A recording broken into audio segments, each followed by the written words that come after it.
Hey guys, tonight we're talking about medieval products. Things that were invented with confidence, failed immediately, annoyed everyone involved, and somehow survived long enough for us to still be using them. So, before you get comfortable, take a moment, like the video, and subscribe, but only if you genuinely enjoy what I do here. And let me know in the comments where you're tuning in from and what time it is for you. It's always fascinating to see who's joining us from around the world.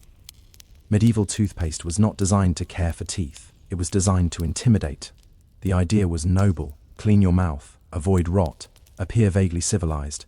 The execution, however, suggested medieval people were conducting a long-term experiment to see how much pain a human could tolerate before simply giving up on smiling.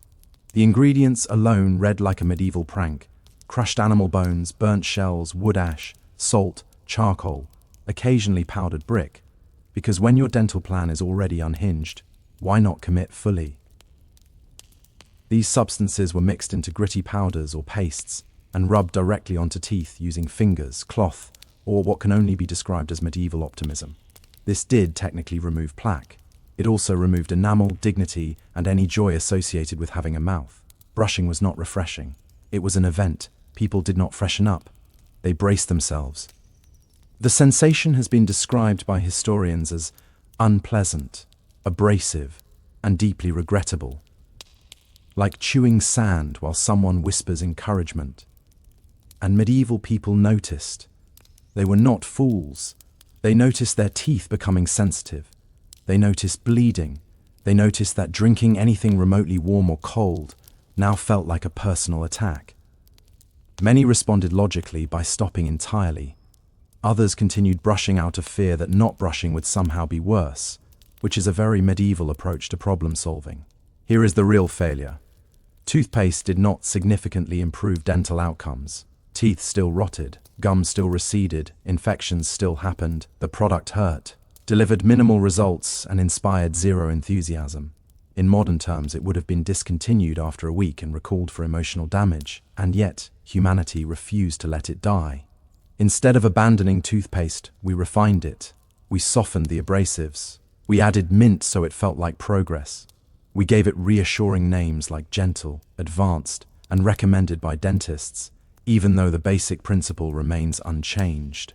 Scrape your teeth daily and hope science has improved things enough to make it survivable. Even today, toothpaste still works by abrasion. It just smiles politely while doing it. So when you brush your teeth and WSE at that one sensitive spot, remember, this is not a flaw. This is tradition. You are participating in a medieval product that failed. Immediately, annoyed everyone involved, and somehow became mandatory.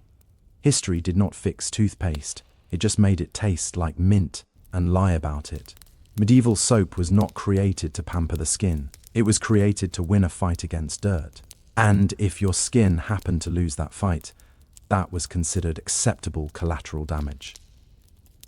Soap in the Middle Ages was typically made from animal fat mixed with lye, a substance so aggressive it can dissolve organic matter, including the illusion that bathing should feel pleasant. This mixture technically cleaned the body in the same way that sanding a table technically cleans it. Yes, the surface becomes free of grime, but also free of its original texture, finish, and happiness. Using medieval soap was an experience. It burned. It dried the skin to the point where cracking was not a risk but an expectation. Hair washed with it often became brittle, straw-like, or simply left the building altogether. Baldness was not uncommon, and no one was sure whether to blame age, stress, or the soap actively trying to erase them. And yet, people kept using it. Why?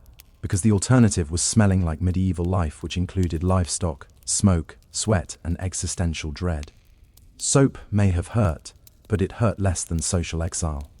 Cleanliness was not about comfort, it was about survival and reputation. If you smelled too bad, people assumed you were sick, cursed, or morally questionable.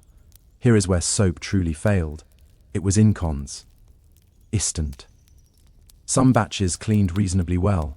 Others caused rashes, chemical burns, or skin reactions that would have made modern dermatologists faint. There was no quality control, no testing, no warning labels. Just a merchant saying, "Trust me." which in medieval times meant absolutely nothing. And yet, once again, humanity refused to let the idea die. Instead of admitting that soap was unpleasant and poorly designed, people refined it. They adjusted the fat, they softened the lye, they added herbs. Eventually, centuries later, soap became something you might actually enjoy using. But the core idea remained untouched. Rub fat on your body, hope it removes dirt, and accept mild suffering as part of the process. Even today, soap still dries skin, it still irritates, it still requires moisturizing products to undo what it just did. We have simply normalized this cycle and added pleasant scents to distract ourselves. So the next time your hands feel dry after washing them, remember, this is not a flaw. This is legacy. You are using a medieval product that failed its original users, annoyed them deeply, and somehow survived unchanged in spirit. Soap did not get better. We just got used to it. Early eyeglasses were not designed with comfort, convenience, or human anatomy in mind. They were designed with one simple goal: make letters slightly less blurry and let the wearer figure out the rest. Everything beyond that was apparently considered optional. The first medieval spectacle appeared around the late Middle Ages, and they failed almost immediately in every category except one. They technically worked. These early glasses were heavy, awkward, and balanced directly on the nose with the confidence of an object that wanted to fall off.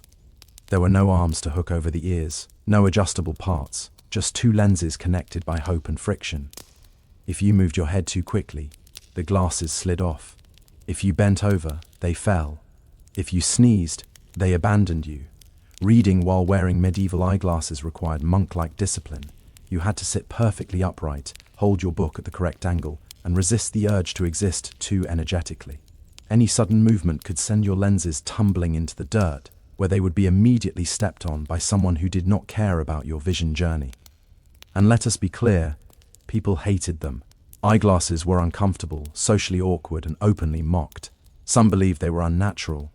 Others claimed they weakened the eyes. A few suspected they were borderline witchcraft.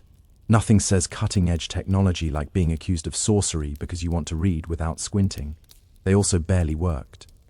Early lenses corrected only one specific problem, usually far-sightedness, and did so imperfectly. If your vision issue was slightly different, congratulations. These glasses were decorative. You could see a little better, but not enough to justify the inconvenience, judgment, and constant fear of dropping them. And yet, humanity refused to abandon the idea. Instead of admitting eyeglasses were a failure, people doubled down. They added frames, they added arms, they refined lenses. They kept the same basic concept and dragged it forward through centuries of discomfort. Even now, glasses slip, pinch, fog up, scratch and break at the worst possible moment. We complain constantly, we still wear them. Eyeglasses are the perfect medieval failure product. People disliked them from the beginning. They were uncomfortable, unreliable, and socially risky, but they solved just enough of a problem that no one could justify throwing them away. So when your glasses slide down your nose or fog up the moment you step outside, remember, this is not bad design. This is tradition. Medieval alarm clocks were invented for people who hated sleeping too long, but were apparently fine with mild terror. These devices were not designed to wake you gently. They were designed to interrupt your existence with just enough chaos to force consciousness. Early alarm mechanisms came in many deeply questionable forms. Some used weights that slowly descended overnight until they triggered a bell. Others involved candles marked with nails or metal balls that once the wax burned down would drop onto a plate with a dramatic clatter. The idea was simple. Noise equals waking. Precision was optional. Safety was negotiable. Accuracy was optimistic. Medieval alarm clocks did not care what time it actually was. They cared only that something happened eventually. If you needed to wake before dawn, you might wake before midnight or not at all, or during a small house fire. It was a flexible system, and people hated them. Imagine trusting your entire workday, prayer schedule, or survival routine to a candle slowly burning in a drafty room. If the flame flickered wrong, congratulations, you are now late. If the wax burned too fast, you woke up early and stared into the darkness, questioning every life choice that led you here. Some alarms were so loud and violent that they startled entire households awake. including people who had absolutely nothing scheduled that morning. Medieval mornings were not private affairs. One person's alarm was everyone's problem. And yet, despite the inconvenience, danger, and sheer unreliability, the concept refused to die. Instead of saying, perhaps humans were not meant to be shocked awake by collapsing objects, people doubled down. They refined the idea. They added gears, springs, bells, eventually electricity. We use phones that scream at us every morning like emotionally distant medieval bells with Wi-Fi. And we still hate them. No one enjoys alarm clocks. We dread them. We negotiate with them. We hit snooze like it is a legally binding contract. Entire industries exist to make alarms gentler, softer, or more natural, which is humanity quietly admitting that the original idea was a mistake. But the core concept remains unchanged. Artificial noise forces wakefulness. Wakefulness leads to productivity. Productivity justifies suffering. Medieval alarm clocks failed at comfort, accuracy, and user satisfaction. They succeeded only in one thing, making sure people woke up against their will. That single success was apparently enough to carry the product through centuries. So tomorrow morning, when your alarm goes off and you feel instant resentment, remember, this is not modern inconvenience. This is medieval heritage ringing in your ears. Medieval candles were not romantic. They were not cozy. They were not atmospheric. They were barely functional sticks of disappointment that happened to be on fire. Most medieval candles were made from animal tallow, rendered fat taken from cows or sheep. This meant they smelled faintly of livestock, smoked aggressively, and dripped molten grease everywhere like they were actively trying to ruin your furniture. Beeswax candles existed, but those were expensive and mostly reserved for churches, nobles, or people who wanted to flex their wealth through illumination. Lighting a candle did not create a soft glow. It created a small flickering argument between flame, smoke, and gravity. Tallow candles burned unevenly, bent under their own heat, and showered hot wax onto tables, floors, hands, and occasionally faces. People did not relax by candlelight. They monitored it nervously. The light itself was underwhelming. One candle barely illuminated a room. 2 candles meant luxury. 3 candles meant you were either wealthy or doing something suspicious. Reading by candlelight was difficult, eye-straining, and often accompanied by coughing as smoke gathered near the ceiling like an unwanted house guest. And yet, candles were everywhere. Why? Because there was no alternative. Oil lamps required oil. Torches were dangerous indoors. Candles, as awful as they were portable, controllable, and only mildly catastrophic. So, people tolerated them, complained constantly, and kept using them. Candles failed at efficiency. They failed at cleanliness. They failed at comfort. They failed at safety. Medieval records mention fires caused by candles with alarming frequency, usually followed by phrases like tragic accident and everything burned down. And still, humanity refused to let them go. Instead of abandoning candles, we refined them, we improved wicks, we cleaned wax, we reduced smoke. And then, centuries later, something strange happened. We started buying them voluntarily, we labeled them relaxing, we scented them, we lit them during baths and called it self-care, completely forgetting that medieval people would have associated candlelight with sore eyes and the constant fear of house fires. Candles are the perfect medieval failure product. They never worked particularly well. They annoyed everyone. They were dangerous, messy, and inefficient. But they survived. So the next time you light a candle and sigh contentedly, remember you are enjoying a prod. Usiks that once smelled like a barn, burned down houses, and existed purely because people had no better option. History did not improve candles. It just convinced us to like them. Medieval mattresses were not designed for rest. They were designed for lying down, which medieval people apparently considered good enough. Comfort was not a design goal. Comfort was a rumor. Most medieval mattresses were large fabric sacks stuffed with straw, hay, dried leaves, or whatever plant matter had not already been eaten by livestock. If you were wealthy, you upgraded to feathers, which sounds luxurious until you realize those feathers flattened within days and stabbed you repeatedly through thin cloth like tiny judgmental needles. Sleeping on a medieval mattress was less restful slumber and more negotiation with gravity. The stuffing shifted constantly. You lay down comfortable, woke up partially on the floor, and spent the night adjusting like a rotisserie chicken that had regrets. Straw was especially unforgiving. Broken stalks poked through fabric, scratched skin, and occasionally drew blood. Insects loved it. Rodents moved in, mold settled quietly. If your mattress started smelling strange, congratulations. Something had probably moved in permanently, and medieval people knew this. They complained endlessly. Writings from the period described beds as uncomfortable, itchy, and unreliable. Mattresses flattened quickly and required constant refilling, which meant dragging in fresh straw and repeating the process like a seasonal curse. Here is where the product truly failed. Mattresses did not improve sleep quality. People woke up sore, stiff, and tired. Back pain was common. Good rest remained elusive. In modern terms, medieval mattresses had terrible customer satisfaction and zero quality control. And yet, humanity refused to abandon the idea.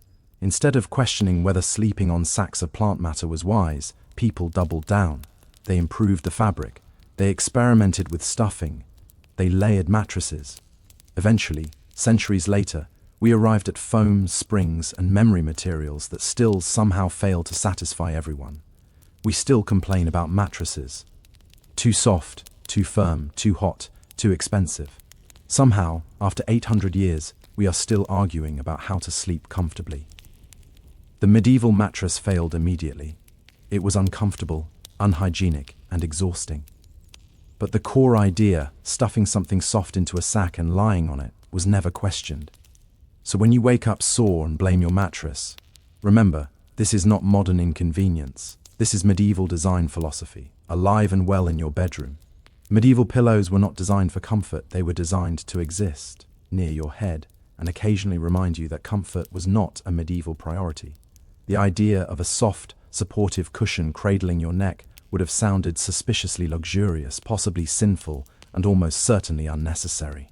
Early pillows were often stuffed with straw, rags, or rough feathers, and sewn to stiff fabric sacks that flattened almost immediately. Some were so firm they bordered on architectural features. Others were lumpy enough to qualify as terrain. Either way, waking up refreshed was not part of the experience. And if you were poor, you might not have had a pillow at all. You used folded clothing, a wooden block, or your arm. If you were wealthy, congratulations. You had a pillow that still hurt, just with better stitching. Comfort did not scale with income. It merely changed textures. In some regions, pillows were intentionally hard. The logic was that softness encouraged laziness, vanity, or spinal misalignment, depending on who you asked. There was also a belief that soft pillows caused moral weakness, which is a bold claim for an object that barely supported your head in the first place. Pillows also failed hygienically. They absorbed sweat, oils, drool, and whatever insects decided to move in. Washing them was rare. Drying them properly was even rarer. Over time, pillows developed personalities, none of them pleasant. If your pillow smelled odd, that was normal. Everything smelled odd. Despite all this, medieval people kept pillows, not because they worked well, but because the idea of something under the head was hard to abandon. The product failed at softness, failed at cleanliness, and failed at durability, but it survived as a concept. Fast forward to today, and we are still arguing about pillows, memory foam versus down, firm versus soft, cooling versus supportive. Entire industries exist to fix a problem medieval people accepted without complaint, waking up uncomfortable and pretending it was fine. Even now, pillows flatten, overheat, trap moisture, and need constant replacement. We complain, but we do not stop using them. We simply buy more, hoping the next one will finally solve what the last 10 could not. Pillows are a medieval failure that became tradition. They never worked perfectly. They annoyed everyone. And somehow they are still essential. So when you flip your pillow to the cool side tonight and feel brief relief, remember you are participating in centuries of disappointment, just better marketed. Buttons were not invented to make life easier. They were invented to make clothing more annoying while pretending to be sophisticated. Before buttons, medieval people used ties, pins, and laces, simple systems that worked quickly and allowed you to escape your clothes without a prolonged struggle. Buttons changed all of that. Early buttons appeared in the Middle Ages as decorative status symbols, not functional fasteners. They were small, fiddly, and proudly inefficient. Instead of securing garments quickly, they demanded time, precision, and patience. Three things medieval life was already running dangerously low on. Buttoning a tunic could take several minutes. Undoing it took even longer. Cold fingers made the process feel like a test of personal worth. Drop a button, and it vanished into the straw-covered floor forever, joining a lost civilization of other tiny objects sacrificed to inconvenience. And yet buttons spread. Why? Because they looked refined. Buttons suggested wealth, tailoring, and leisure. The kind of leisure required to stand still while someone else fastened you into your outfit like a human parcel. The more buttons you had, the more it signaled that you were important enough to waste time. Functionally, buttons failed. They popped off, they broke, they loosened.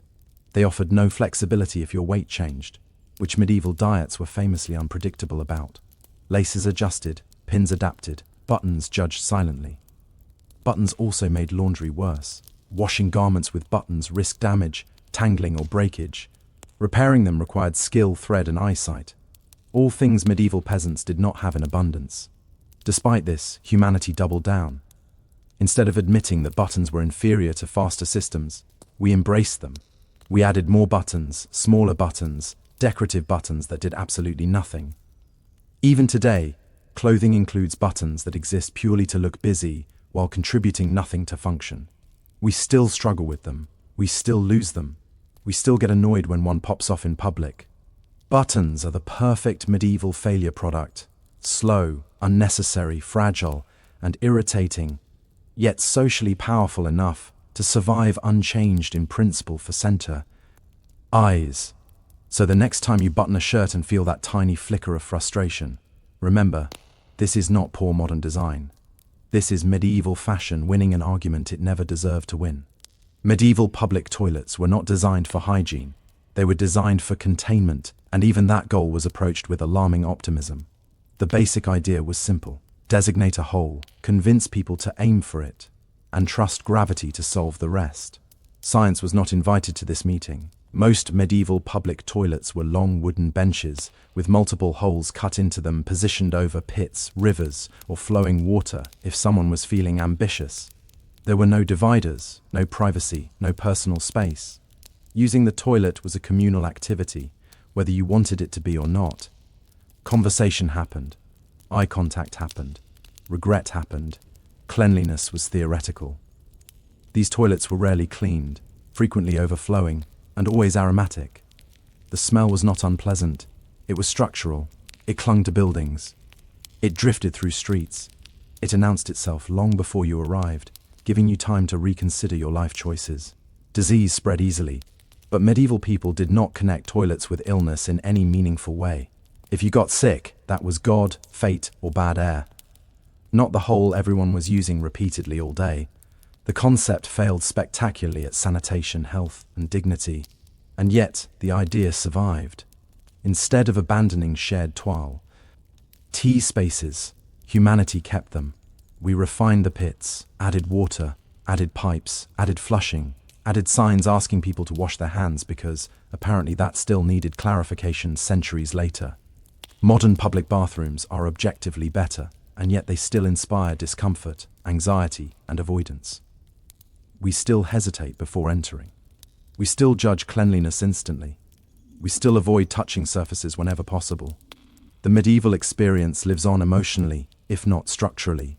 Public toilets have never been loved. They have always been tolerated. They fail at comfort. They fail at privacy. They fail at peace of mind. And yet, they are unavoidable because the alternative is far worse. Medieval public toilets were a failure because they solved one problem while creating several new ones. They removed waste from sight, but not from life. They gathered people together at their most vulnerable moment and called it infrastructure. So, the next time you enter a public restroom and feel a wave of hesitation, remember, this discomfort is not modern, it is inherited. You are participating in a medieval solution that barely worked then and only slightly works now. History did not fix public toilets. It just added doors and hoped you would not think too hard about it. Medieval umbrellas were not designed to protect you from the weather. They were designed to make a philosophical statement. Specifically, I am trying something and I regret it already. Early umbrellas were heavy, awkward, and deeply offended by wind. They were often made with wooden frames, stiff fabric, and absolutely no understanding of aerodynamics. Opening one in a breeze was less an act of protection and more an invitation to wrestle with nature in public. They barely worked. Rain still found its way in from the sides. Wind flipped them inside out, long before that was a recognized engineering flaw. And when they broke, which they did enthusiastically, they broke spectacularly, snapping ribs and collapsing like disappointed spiders. Socially, umbrellas were a disaster. Carrying one marked you as strange, pretentious, or suspiciously foreign. Many people believed umbrellas were unmanly, impractical, or an insult to God's weather decisions. If it was raining, you were expected to accept it. Shielding yourself was viewed as soft behavior. Despite this, umbrellas persisted. Why? Because on a calm day, in a gentle drizzle, standing perfectly still, they sort of worked. And humanity has always been willing to tolerate 90% failure if something works 10% of the time and looks vaguely sophisticated while doing it. Umbrellas also failed at portability. They were large, rigid, and inconvenient to carry when not in use, which was most of the time. People dragged them around like uncomfortable walking sticks, bumping into others and apologizing constantly. And yet, instead of abandoning the idea, we refined it. We added collapsible frames.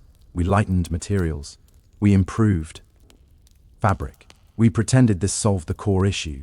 Even though modern umbrellas still invert, break, and abandon you, the moment weather becomes emotionally intense, we still lose them. We still forget them. We still buy cheap ones knowing they will die within weeks. Umbrellas are a medieval failure product that survived on pure optimism. They never fully solved the problem they were designed for. They simply offered the illusion of control over rain, an illusion humans find deeply comforting. So the next time your umbrella turns inside out in public while you quietly fight it back into shape, remember, this is not poor modern engineering. This is medieval stubbornness unfolding above your head. Medieval locks were not designed to stop criminals. They were designed to make honest people feel optimistic. The basic idea was comforting. Place a piece of metal between your belongings and the rest of the world and sleep better at night. The reality, unfortunately, was far less reassuring. Early medieval locks were bulky, inconsistent, and surprisingly easy to defeat if you had time, patience, or a vaguely shaped piece of metal. Keys were large, awkward, and looked like something you would use to summon a ghost. Losing one was a disaster, replacing one was worse, and trusting one required faith bordering on delusion. Locks failed constantly. They jammed, they rusted, they broke in cold weather. Some opened if you shook them aggressively, which meant even thieves with no skill could succeed through enthusiasm alone. Others worked only if you held the key at exactly the right angle while whispering encouragement. Security was mostly symbolic. A locked chest did not say, "This is impossible to steal." It said, "Please steal something else first." And medieval thieves understood this perfectly. Many did not bother picking locks. They simply broke the container because the lock itself was often stronger in concept than in construction. And yet, people loved locks. Why? Because they offered psychological comfort. Even a bad lock feels better than no lock. It tells you that you tried, that you cared, that you participated in the illusion of control over your possessions. Instead of abandoning locks when they clearly failed, medieval people kept improving them. They added complexity, wards, tumblers, traps. Each new version promised security and delivered mild inconvenience. And we kept the idea alive. Even today, locks fail. Keys snap, doors jam, passwords get forgotten, security systems get bypassed. We still rely on tiny mechanisms to protect everything we own, and we still feel betrayed when they fail us. Locks are a perfect medieval failure product. They never fully stopped theft. They complicated access. They required constant maintenance. And they survived because humans crave the comfort of believing their stuff is safe. So the next time you lock a door and still feel the urge to double-check it, remember, this anxiety is not modern. It is medieval assurance doing its very best. Medieval makeup was not designed to enhance beauty. It was designed to win a staring contest with death and convince society you were healthy enough to survive the week. Pale skin was fashionable because it suggested you did not work outside, did not sweat, and were not currently being crushed by peasant labor. The solution was simple. Paint your face white and hope no one asked too many questions. The most popular ingredient was lead. Yes, actual lead. Ground into powders and applied generously to the face, it created the desired ghostly pallor while slowly poisoning the wearer. Skin damage, hair loss, tooth decay, and neurological problems followed. Medieval people noticed the side effects. They just decided beauty was worth it. Rouge was no better, made from crushed insects, toxic minerals, or plants that absolutely should not have been rubbed on skin. It irritated faces and caused rashes. Lips cracked, cheeks burned. But the color looked fashionable for a few hours, and that was apparently enough. Makeup failed completely at safety. It failed at skincare. It failed at long-term health. In modern terms, this product would have been recalled immediately and banned by every regulatory body on Earth. And yet, humanity refused to stop. Instead of abandoning makeup when it actively harmed users, people refined it. They removed the worst poisons. They replaced them with slightly less poisonous substances. Eventually, we reached a point where makeup mostly does not kill you, which is a low but impressive bar. Even now, makeup still irritates skin. It clogs pores. It causes breakouts. It requires entire removal routines to undo the damage it just did. We apply products in the morning and spend the evening repairing the consequences just like medieval users did, only now with better lighting and more mirrors. Makeup is a medieval failure product because everyone knew it was bad. They saw the damage, they experienced the pain, they complained, and they kept using it anyway because social pressure mattered more than comfort or health. So the next time your skin reacts badly to a cosmetic product and you sigh in resignation, remember, this is not modern inconvenience. This is medieval beauty standards refusing to die. Medieval medical bandages were not designed to heal wounds. They were designed to make everyone feel like something was being done, which in medieval medicine counted as success. The basic idea was simple. If something is bleeding, wrap it with what? Whatever cloth was nearby, old linen, rags, torn clothing. Sometimes bandages were reused because laundry was difficult and optimism was strong. Cleanliness was not a requirement, faith was. These bandages trapped dirt, moisture, and bacteria with impressive efficiency. Instead of protecting wounds, they created warm enclosed environments where infections could thrive happily. If a wound became red, swollen, or started smelling strange, that was considered a normal stage of healing, or a sign that God was deeply involved. Medieval people noticed that wounds often worsened after being bandaged. They noticed fever, pain, and spreading infection. They noticed limbs turning colors that limbs should not turn. And yet, the practice continued. Why? Because doing nothing felt worse. Bandaging gave structure to care. It gave patients hope. It gave healers the appearance of competence. Removing a bandage felt irresponsible, even if keeping it on was slowly destroying the patient. And here is where the product truly failed. Bandages were often paired with substances that made things worse. Honey, herbs, wine, animal fat, sometimes helpful, sometimes disastrous. There was no way to tell. Medical outcomes were treated like surprise endings. In modern terms, medieval bandages had catastrophic side effects and wildly inconsistent results. They failed at sanitation, they failed at healing, they failed at preventing infection, but they succeeded at one crucial thing: ritual. Instead of abandoning bandages, humanity refined them. We cleaned the cloth, sterilized it, improved materials, but the core medieval idea remains untouched. Wrap the wound and trust the process. Even now, bandages trap moisture. They irritate skin. They occasionally cause infection if left too long. We still argue about whether to let a wound breathe or keep it covered. a debate medieval people were unknowingly having without the vocabulary. So the next time you peel off a bandage and DWSE at what you see underneath, remember, this discomfort is not modern. It is medieval medicine doing its best and failing forward. Medieval footwear was not designed for comfort. It was designed to technically exist between your foot and the ground. And even that goal was approached with cautious optimism. Shoes were stiff, thin, and unforgiving. Walking all day meant pain was not a possibility, it was a feature. To solve this, medieval people invented insoles. And by invented, I mean they stuffed things into their shoes and hoped for mercy. Straw, cloth scraps, moss, hay. Whatever was nearby and vaguely soft was pushed inside. This padding shifted constantly, bunched up, flattened within hours, and smelled like it had its own opinions. At first, it felt better briefly. Then the stuffing migrated. One step later, all the cushioning was under your toes. 2 steps later, it vanished entirely. By midday, you were walking on bare leather again, except now your shoe also contained damp organic matter, slowly becoming a science experiment. Insoles failed at durability. They failed at stability. They failed at hygiene. Wet straw inside a shoe did not dry quickly. It rotted. It attracted insects.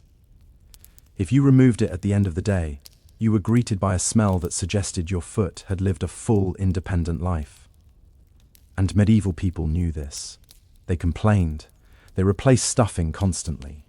They accepted that walking hurt and that foot comfort was a modern fantasy. Why? Instead of abandoning insoles, they kept them because even temporary relief was better than none. This is where the failure becomes impressive. Instead of questioning whether stuffing plants into shoes was a flawed concept, humanity refined it. We replaced straw with felt, felt with cork, cork with foam, foam with gel. And somehow, after centuries of innovation, people still complain about insoles not working properly. Too soft, too firm, too thin, too bulky. Sound familiar? Modern insoles still flatten, they still shift, they still smell. We still remove them occasionally and question our life choices. The materials changed, but the experience did not. Footwear insoles are a medieval failure product that survived through pure desperation. They never fully solved the problem they were created for. They simply made walking slightly less miserable for a short period of time, which in medieval logic counted as success. So the next time your feet ache and you consider buying new insoles, remember this disappointment is ancient. You are walking in medieval footsteps, literally and emotionally. Medieval paperwork was not designed to make life easier. It was designed to exist, multiply, and slowly drain the will of everyone involved. The moment medieval societies discovered paper records, they immediately asked the most dangerous question in human history. What if we wrote this down again? Charters, permits, tax records, guild memberships, land deeds, church documents, everything required paper, and not just one copy, multiple copies stored in different places, written by hand, slowly, painfully, often incorrectly. The process failed at efficiency immediately. Copying documents took hours, days, sometimes weeks. Mistakes were common. Corrections were messy. Entire disputes erupted over spelling errors or smudged ink. If a document was lost, burned, stolen, or eaten by rodents, congratulations. History had just reset your legal existence, and medieval people hated it. Records from the period are filled with complaints about clerks, delays, confusing language, and endless repetition. People traveled long distances only to be told they were missing a document they had never been informed existed. Sound familiar? Good. That means the system is working exactly as intended. Paper bureaucracy failed because it created more problems than it solved. It slowed decisions. It centralized power. It favored those who could read, write, and afford scribes. For everyone else, paperwork was a maze designed to exhaust you into compliance. And yet, humanity clung to it like a bad habit. Instead of simplifying systems, medieval societies expanded them. More forms, more seals, more signatures, more layers of approval. Every problem became a paperwork problem, and paperwork became the problem itself. Fast forward to today, and nothing has changed except the medium. We still fill out forms, we still repeat information, we still submit documents only to be told they are missing. NG. One tiny detail. Paper became digital, but the frustrations stayed beautifully intact. We still joke about bureaucracy. We still suffer through it. We still accept it as unavoidable. Paper bureaucracy is the ultimate medieval failure product because it never worked smoothly, never pleased users, and never delivered clarity. Yet, it survived because institutions loved it. It created order for those in charge and confusion for everyone else. So, the next time you fill out a form that asks for the same information 3 times and then rejects it anyway, remember, this is not modern inefficiency. This is medieval administration, alive, well, and still wasting your time. Mary Shell was born into a household where ideas mattered more than comfort, reputation, or safety. From the moment she entered the world in 1797, her life was shaped by intellect, controversy, and loss. She was the daughter of 2 of the most radical thinkers in Britain, people whose names were spoken with admiration in some circles and suspicion in others. Her father, William Godwin, believed society could be rebuilt through reason, education, and moral improvement. Her mother, Mary Wollstonecraft, had written one of the most daring books of the age, arguing that women were not naturally inferior, merely denied education and independence. Mary never knew her mother. Wollstonecraft died just 10 days after giving birth, leaving behind a newborn daughter and a legacy that would loom over Mary's entire life. From childhood onward, Mary grew up haunted by an absence she could never fill. She would later visit her mother's grave to read, write, and think, treating it as both shrine and classroom. Death was not an abstract concept in her early life. It was personal, immediate, and formative. Her father raised her surrounded by books, debates, and visiting intellectuals. The house was often filled with writers, philosophers, and political radicals, all arguing about revolution, justice, and the future of humanity. This was not a gentle or sheltered upbringing. Godwin believed children should be shaped by reason rather than discipline, but his ideals did not always translate into warmth. Mary was intellectually stimulated but emotionally lonely, especially after her father remarried. Her stepmother favored her own children, and Mary often felt like an outsider in her own home. Still, books became her refuge. She absorbed history, poetry, philosophy, and science at an early age, developing an imagination fueled by both knowledge and isolation. She learned early that ideas had consequences, that bold thinking could bring admiration, but also condemnation. This lesson would follow her throughout her life. From the very beginning, Mary Shell stood at the intersection of creation and loss, brilliance and sorrow. She was born into a world of revolutionary thought, but also into a silence left by death. That tension between intellectual ambition and emotional pain would one day give birth to one of the most enduring stories ever written. By the time Mary Shell reached her mid-teens, she was already restless. The world inside her father's house felt cramped, not physically but emotionally. Ideas flowed freely, but affection did not. It was during this vulnerable period that she met a man who seemed to embody everything she longed for: passion, rebellion, and poetic fire. His name was Percy Bysshe Shell. Percy was already married when they met, which in early 19th century England was not a minor inconvenience, but a social landmine. He was known as a radical poet, an atheist, and a political troublemaker, exactly the sort of person respectable society warned young women to avoid. Naturally, Mary fell in love with him almost immediately.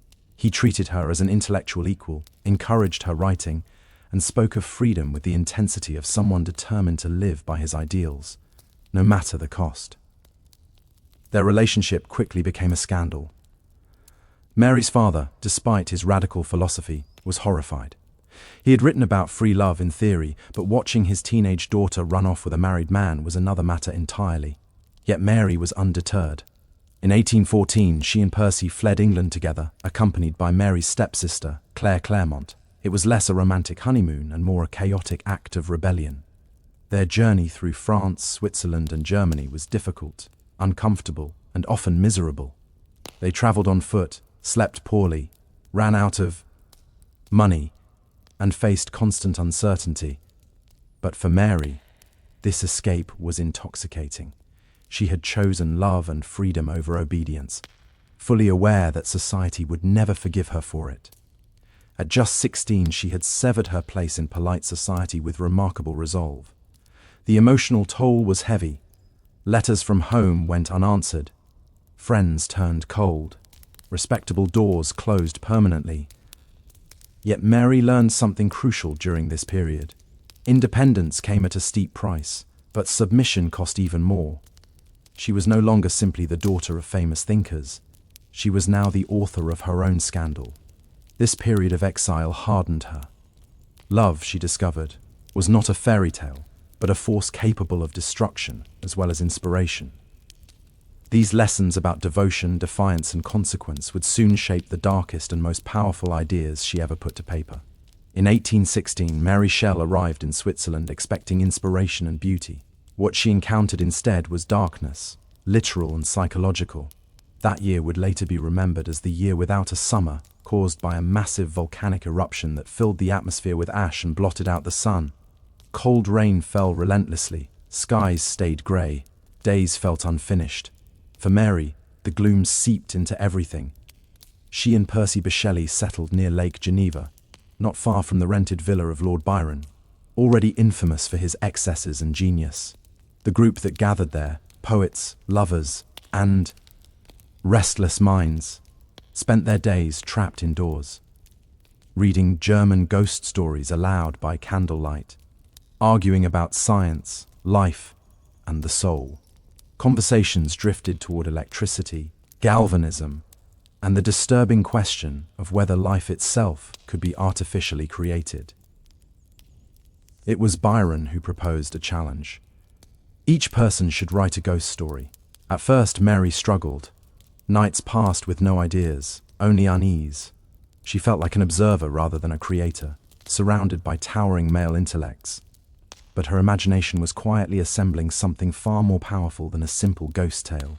One night, unable to sleep, Mary experienced what she later described as a waking dream. She saw a pale student kneeling beside a thing he had assembled, watching it stir to life. The horror was not just in the creature, but in its maker, terrified by his own success. The image struck her with sudden clarity and became impossible to ignore. This was not a story about monsters in the traditional sense. It was about creation without responsibility, ambition without foresight, and the loneliness of being cast into the world unwanted. Mary drew unconsciously from everything she knew: her mother's death after childbirth, her father's cold idealism, her own experiences of abandonment and loss. Out of that sleepless night emerged the seed of Frankenstein, or the modern Prometheus. It was not born from comfort or joy, but from isolation, fear, and deep reflection on what it means to bring life into the world. That dark summer marked a turning point. Mary was no longer merely absorbing ideas, she was transforming them.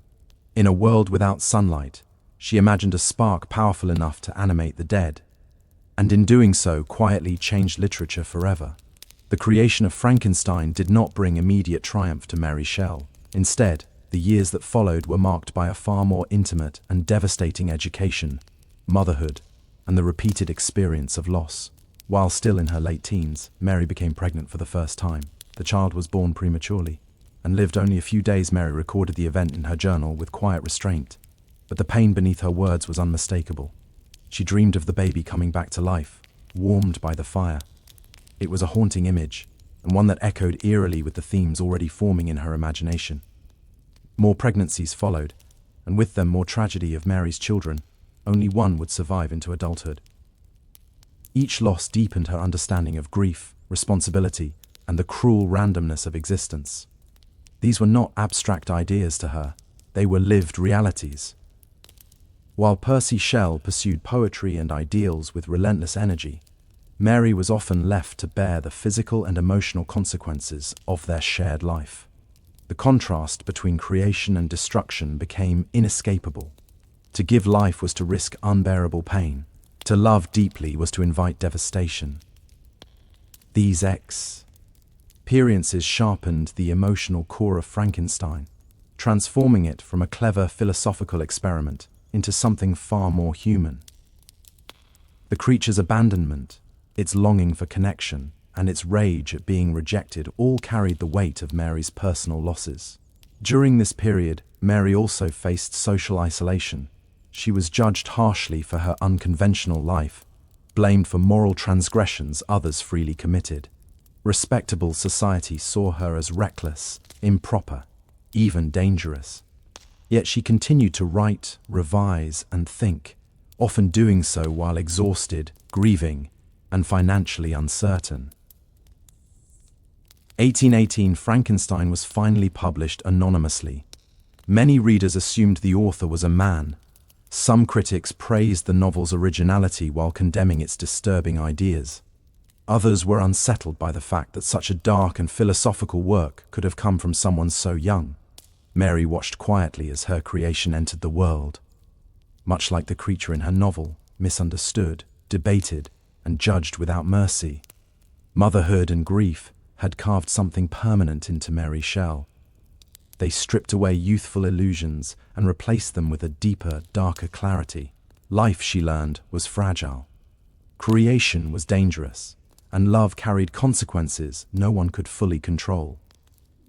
As Frankenstein began to circulate and stir conversation, Mary Shell found that recognition did not translate into security. The novel attracted attention, controversy, and curiosity, but very little money. Most of the profits went to publishers while Mary and her husband continued to live under constant financial strain. Fame, it turned out, was not a reliable source of food, warmth, or stability. In 1816, after years of scandal and uncertainty, Mary finally married Percy Bysshe. The marriage was made possible by tragedy. Percy's first wife had drowned herself, a death that cast a long shadow over their union. Though the marriage brought a degree of social legitimacy, it did little to ease their deeper problems. Percy remained brilliant, idealistic, and increasingly impractical. Money slipped through his hands almost as quickly as it arrived. He gave generously to friends, causes, and strangers, while Mary worried quietly about debts, children, and survival. Their relationship grew strained. Percy's emotional intensity could be exhausting, and his belief in free love often left Mary feeling insecure and sidelined. She admired his genius, but she also carried the burden of reality, arranging moves, managing finances, and enduring the consequences of his recklessness.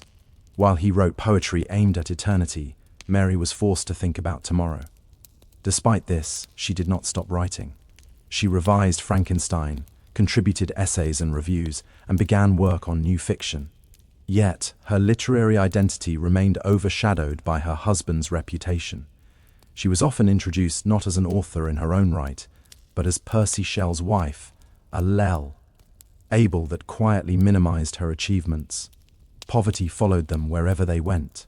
They moved frequently, fleeing creditors and searching for cheaper living conditions. This instability deepened Mary's sense of displacement. Home was never permanent, and safety always felt provisional. Still, these years refined her voice.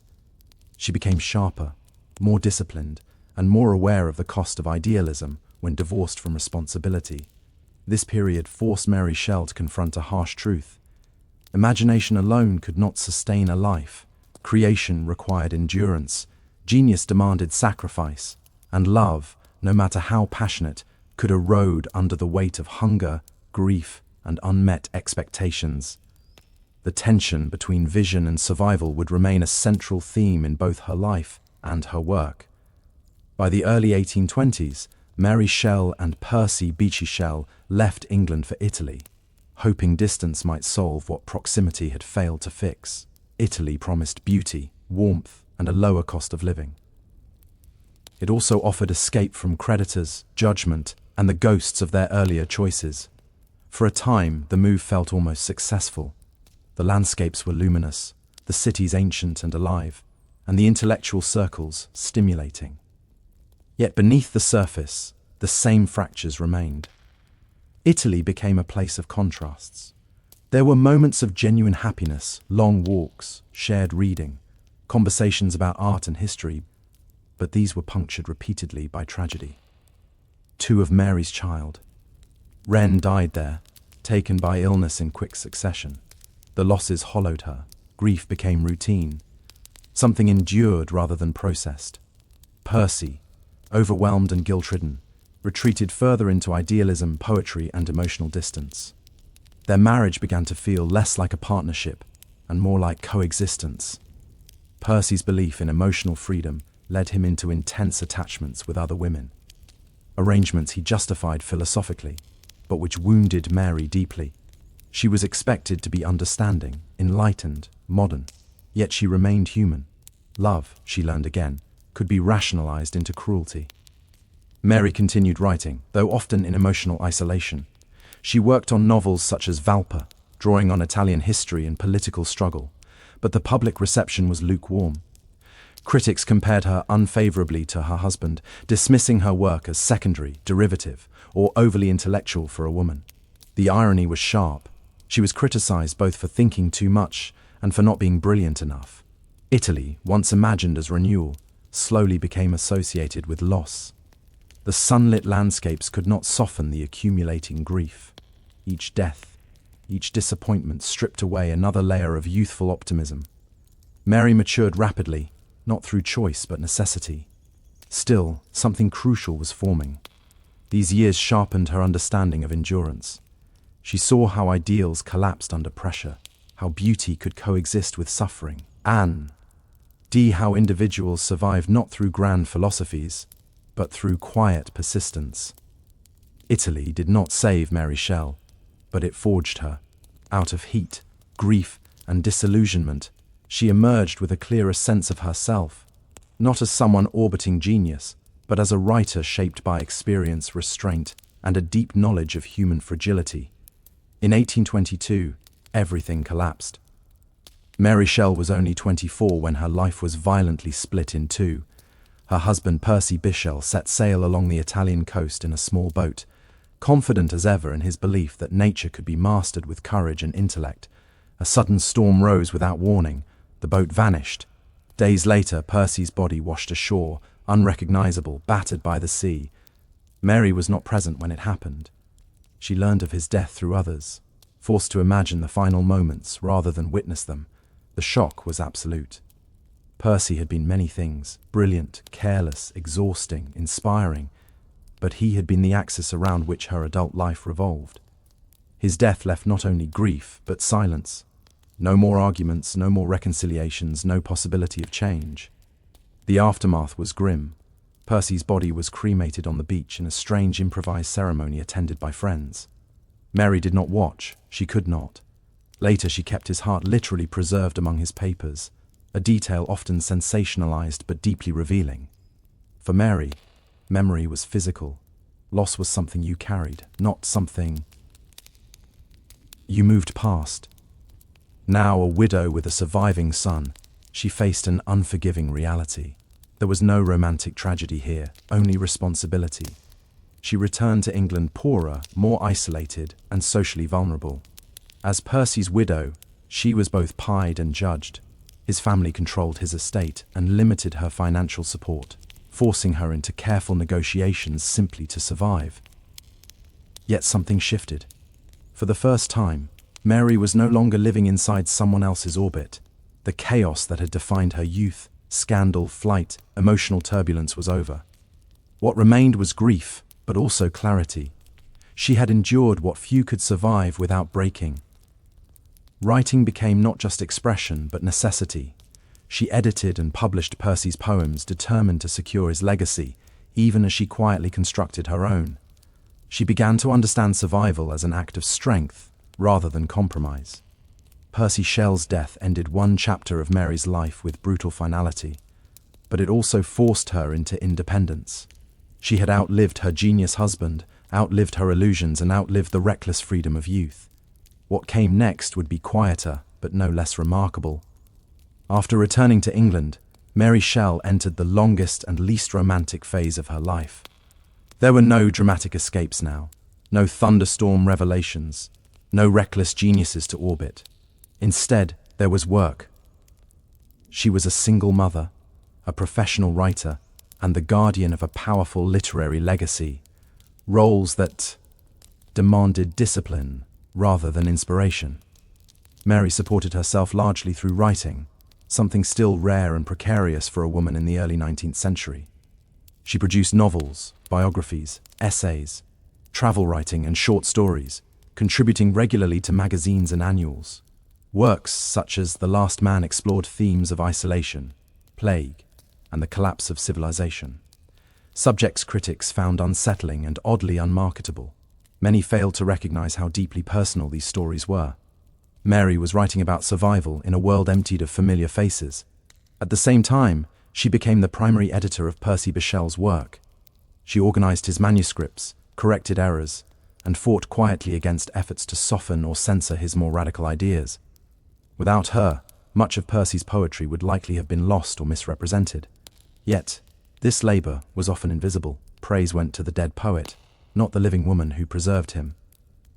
Mary also faced ongoing financial insecurity and chronic illness. Headaches, weakness, and periods of near paralysis plagued her later years. Still, she continued to write, driven less by ambition than by necessity. She was no longer chasing recognition. She was maintaining independence. What made this period remarkable was not its drama, but its resistance. Mary refused to retreat into obscurity or dependence. She did not remarry despite opportunities that might have eased her financial burdens. Instead, she chose autonomy in a society that discouraged it. Quietly, persistently, she lived the principles her parents had once written about. Though critics often dismissed her later work, Mary Shell remained intellectually engaged and politically aware. She followed revolutions abroad, supported reformist causes, and never abandoned the belief that literature could shape moral thought. This chapter of her life lacked spectacle, but it demonstrated something rarer than youthful rebellion: endurance. Mary Shelley proved that survival itself could be a radical act, and that creation did not end with tragedy, but could continue patiently against the odds. By the time Mary Shell reached her final years, she had become a strange contradiction in the public imagination. Famous yet misunderstood, celebrated yet quietly sidelined. To many readers, she remained the teenage girl who had written Frankenstein during a stormy summer. To others, she was still primarily the widow of a great poet. Rarely was she seen for what she truly was, a lifelong professional writer who endured loss, scandal, poverty, and illness without surrendering her independence or intellect. Mary spent her later years caring for her son, Percy Florence Shelley, whose future she guarded fiercely. Ensuring his stability meant navigating complex relationships with Percy Shell's aristocratic family, managing limited finances, and maintaining her reputation in a society that never fully forgave her youthful defiance.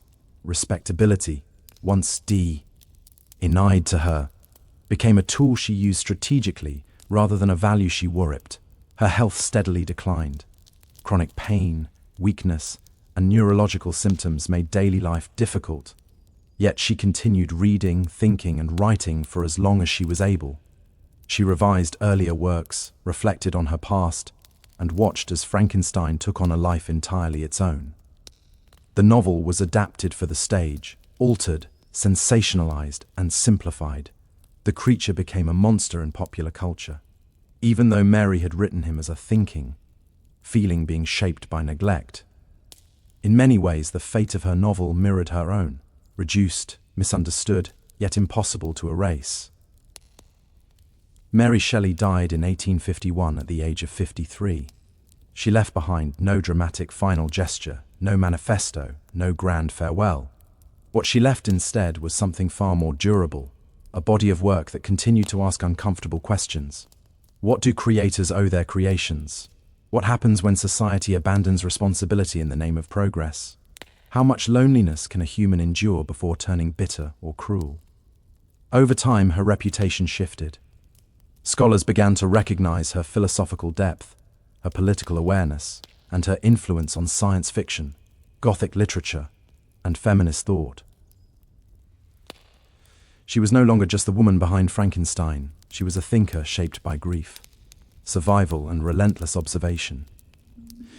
Mary Shell outlived nearly everyone who once defined her. In doing so, she claimed something rare for a woman of her era: authorship of her own life, and that perhaps was her greatest creation. Long before glass pyramids and hushed galleries, the Louvre began its life as something far more practical and far more brutal. In the late 12th century, Paris was not yet the elegant capital of culture it would become. It was a growing medieval city vulnerable to invasion, especially from the northwest. To protect it, King Philip Augustus ordered the construction of a massive stone fortress on the city's edge, right where the Louvre now stands. This original Louvre was not built to inspire, it was built to intimidate. Thick limestone walls rose from the ground, reinforced by towers, and surrounded by a defensive moat fed by the Seine. At its heart stood a huge central keep, cold, windowless, and imposing. Soldiers patrolled its ramparts, weapons ready, while below them the city lived under the constant reminder that royal power was never far away. The fortress served as both shield and warning. From here, the king could watch the river traffic and control access to Paris. It was a statement of authority carved into stone. Inside, conditions were harsh. This was no palace of comfort. The rooms were dark, damp, and designed for defense, not beauty. The Louvre's earliest corridors echoed not with footsteps of tourists, but with armor, boots, and the tension of siege preparedness. Yet even in this early phase, the Louvre began accumulating layers, both physical and symbolic. Prisoners were held within its walls. Treasures and royal records were stored here, guarded like military assets. The building became a vault of power, secrecy, and fear. What lay behind its walls was not meant to be seen by the public. As Paris expanded, the city slowly grew around the fortress. Streets crept closer, markets flourished nearby. What was once a frontier defense became swallowed by urban life. The Louvre no longer stood at the edge of civilization, it stood at its center, and with that shift came a crucial transformation. By the time later, kings looked at the grim old fortress. They saw not just stone and battlements, but potential. The walls that once kept enemies out could now keep courtiers in. The stronghold of war would slowly become a residence of power, but deep beneath the modern museum, traces of this first Louvre still remain. Medieval foundations, hidden passages, and the ghostly outline of the old keep lie buried below polished floors. Silent proof that the world's most famous art museum was born not from beauty, but from fear. As the medieval city tightened its grip around the old stronghold, the Louvre began to feel out of place. By the 14th century, Paris was no longer a frontier town. It was a political and cultural center, and its kings no longer wanted to live in cold stone fortresses designed for war. They wanted comfort, ceremony, and visibility. The transformation began under King Charles V, who looked at the grim medieval Louvre and decided it was time for reinvention. Charles V did not tear the fortress down. Instead, he softened it. Towers were reshaped, windows were enlarged to let in light rather than arrows. Interiors were remodeled to include private chambers, libraries, and spaces for courtly life.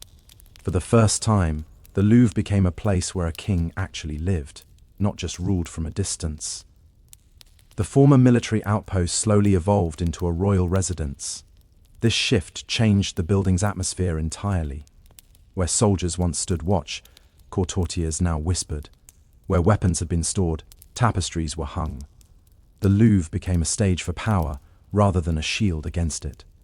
The king's presence turned the structure into a symbol of stability, culture, and authority, at least on the surface. But the past was never fully erased.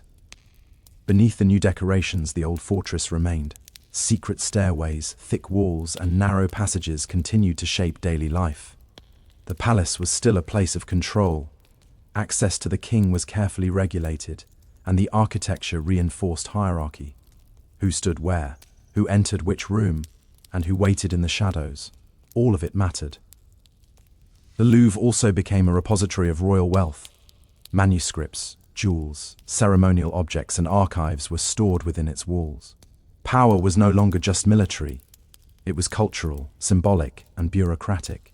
The building reflected that change perfectly. As generations passed, each ruler altered the Louvre to suit personal tastes and political needs. Some expanded it, others neglected it, but none could fully escape its layered history. The building had become a living archive of monarchy itself, part fortress, part palace, part labyrinth. By the end of the medieval period, the Louvre stood at a crossroads.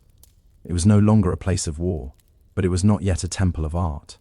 It was something in between, a royal machine, humming quietly with intrigue, ambition, and the constant performance of power. The next great transformation of the Louvre came not from caution, but from ambition. When King Francis I returned from his Italian campaigns in the early 16th century, he came back changed. He had seen Renaissance courts filled with art, symmetry, and humanist ideals, and the medieval heaviness of the Louvre suddenly felt embarrassing. Stone walls and narrow towers belonged to an older world. Francis wanted splendor. Rather than patching the old palace, he began dismantling it. The great medieval keep, the very heart of the original fortress, was demolished. In its place rose elegant facades inspired by Italian Renaissance design. Columns replaced battlements. Proportion replaced brute strength. The message was clear. Royal power no longer needed to hide behind walls. It could announce itself through beauty. This was not merely an architectural update, it was a political statement. Francis I wanted France to rival Italy as the cultural leader of Europe, and the Louvre would be his proof. He invited artists, architects, and thinkers to his court, including the aging Leonardo da Vinci, whose works would later form the core of the royal collection. Art became an extension of monarchy, a way to project intellect and legitimacy. Inside the palace, space was reorganized around ceremony. Grand staircases controlled movement. Long galleries allowed processions of courtiers to be seen and judged. Nothing was accidental. Architecture became choreography, guiding bodies and eyes toward the king. To be visible at the Louvre was to exist. To be excluded was political death. Yet, even as the Renaissance palace rose, the building's old secrets remained buried below. Medieval foundations still supported the new elegance. Hidden rooms and forgotten passages lingered beneath marble and plaster, reminders that the past was never fully destroyed, only covered. The Louvre became a place of contradictions. It celebrated human creativity while reinforcing absolute power. It displayed beauty while quietly enforcing hierarchy. Art softened authority, but it also magnified it. This period set the tone for everything that followed. The Louvre was no longer just where kings lived. It was where kings performed. And in turning stone into spectacle, Francis I permanently altered the purpose of the building, transforming it into a monument not only to power, but to image, legacy, and control. By the late Renaissance, the Louvre had become less a home and more a pressure chamber. It was magnificent on the surface filled with art, ceremony, and ritual, but beneath the elegance pulsed constant tension. To live at the Louvre was to exist inside a web of surveillance, rivalry, and whispered ambition. Court life was theatrical, but it was also dangerous. Kings, queens, and nobles moved through carefully choreographed spaces, where every gesture carried meaning. A misplaced word could end a career. A glance could spark a feud. Favor was currency, and access to royal chambers determined survival. The architecture reinforced this reality. Corridors narrowed deliberately. Rooms were layered with thresholds. Power was measured in proximity. It was during this era that figures like Catherine de' Medici wielded immense influence from within the palace. As queen, widow, and regent, she understood the Louvre not just as a residence, but as a tool. She hosted lavish entertainments while quietly arranging marriages, alliances, and eliminations. The palace became a chessboard, and the players rarely saw the whole game. Violence was never far away. Religious conflict between Catholics and Protestants seeped into court life, poisoning trust. In 1772, the nearby events of the St. Bartholomew's Day massacre stained Paris with blood. Though much of the violence unfolded in the streets, the Louvre was not untouched. Protestant nobles who had come for a royal wedding suddenly found themselves trapped within the palace. Some murdered in spaces meant for diplomacy and celebration, the walls that once defended against foe. Rain armies, now enclosed terror. Hallways echoed with running footsteps. Doors were barred. What had been a symbol of order became a cage. The palace's beauty did nothing to soften the brutality of power when it turned inward. Despite the danger, life at the Louvre continued. Banquets were held. Art was commissioned. Ritual persisted as if violence were merely another inconvenience. This was the true nature of royal power, its ability to absorb bloodshed without breaking stride. The Louvre's polished halls concealed fear, and its grandeur masked fragility. Kings ruled not from certainty, but from constant anxiety. Every smile hid calculation. Every celebration risked catastrophe. By the end of this period, the Louvre had become a monument to contradiction, a palace of beauty built at top paranoia. Its walls remembered everything, even when official history tried to forget. For all its splendor and history, the Louvre was ultimately rejected by the very monarchy that had shaped it. That turning point came under King Louis XIV, a ruler whose obsession with control would redefine royal power and quietly hollow out the Louvre. Louis XIV inherited a kingdom scarred by rebellion. As a child, he had lived through the chaos of the Fronde, a series of uprisings that had forced the royal family to flee Paris. The memory never left him.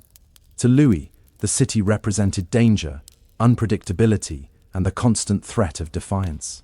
The Louvre, sitting at the heart of Paris, was no longer a symbol of authority. It was a liability.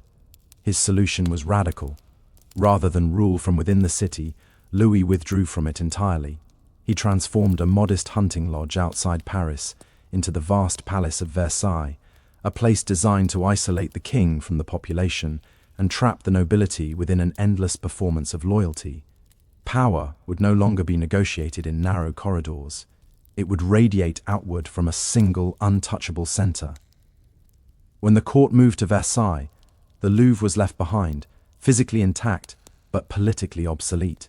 Its grand halls fell silent. Courtiers vanished.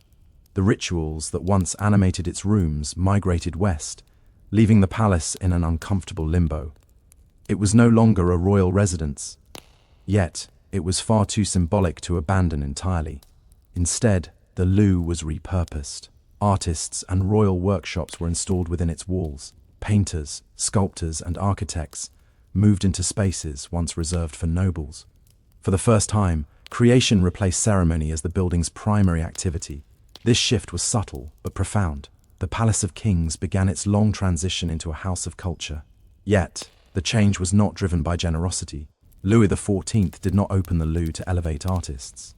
He simply no longer needed the space. Art, like everything else, remained under royal control. Studios existed by permission, not right. The building became quieter, but it was still watched. This abandonment marked the beginning of the end for the Louvre as a symbol of absolute monarchy. Stripped of its political heartbeat, it became something unstable, part relic, part experiment. The kings had moved on. The building for the first time had been left to wait. By the late 18th century, the Louvre stood in an uneasy silence. It was no longer a royal home. Yet, it remained a powerful symbol of monarchy, vast, expensive, and looming over a city simmering with anger. While artists worked in its galleries and administrators debated its purpose, the political ground beneath Paris was beginning to crack. When the French Revolution erupted, the Louvre's meaning changed overnight. The palace that had once embodied royal authority was suddenly rebranded as property of the people. Kings no longer ruled from behind its walls, but their ghosts still lingered in every corridor. The revolutionaries understood symbolism well. If the old order was to be destroyed, its monuments had to be reclaimed. As crowds filled the streets and the monarchy collapsed, royal collections were seized. Paintings, sculptures, scientific instruments, and decorative objects once locked away for elite eyes were declared national property. The Louvre was no longer a palace waiting for kings who would never return. It was about to become something unprecedented. In 1793, during the most radical phase of the Revolution, the Louvre officially opened as a public museum. This was not an act of cultural generosity. It was ideological warfare. Art was transformed into proof that the nation, not the monarchy, was now the rightful heir to France's heritage. Walking through the galleries became a political act. Yet, The transition was chaotic. The same halls that now displayed masterpieces had recently echoed with fear. Outside, executions continued.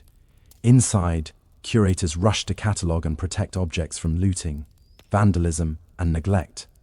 The building was caught between enlightenment and terror.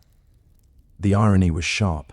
A palace built to control access was now open to all, at least in theory. Ordinary citizens wandered through spaces once guarded by protocol and power, staring at treasures they had never been meant to see. The Louvre had become a stage for a new experiment where the culture could belong to everyone. Not everything survived intact. Some artworks were destroyed, others sold, others stolen in the chaos. Revolutionary zeal did not always distinguish between oppression and history. Still, the idea endured.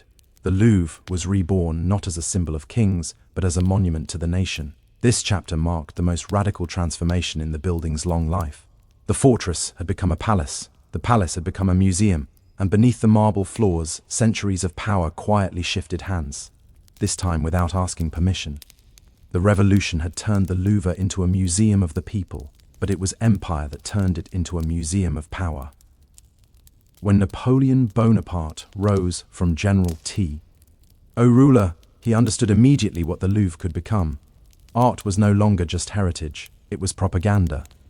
Napoleon renamed the Louvre the Musée Napoleon, a symbolic gesture that made his ambitions unmistakable. As his armies marched across Europe, they did not return empty-handed. Masterpieces were seized from Italy, the Low Countries, Germany, and beyond. Paintings, statues, manuscripts, and relics were stripped from churches and palaces, packed into crates, and shipped to Paris. Victory was measured not only in territory but in treasures. Inside the Louvre, galleries were rearranged to tell a very specific story.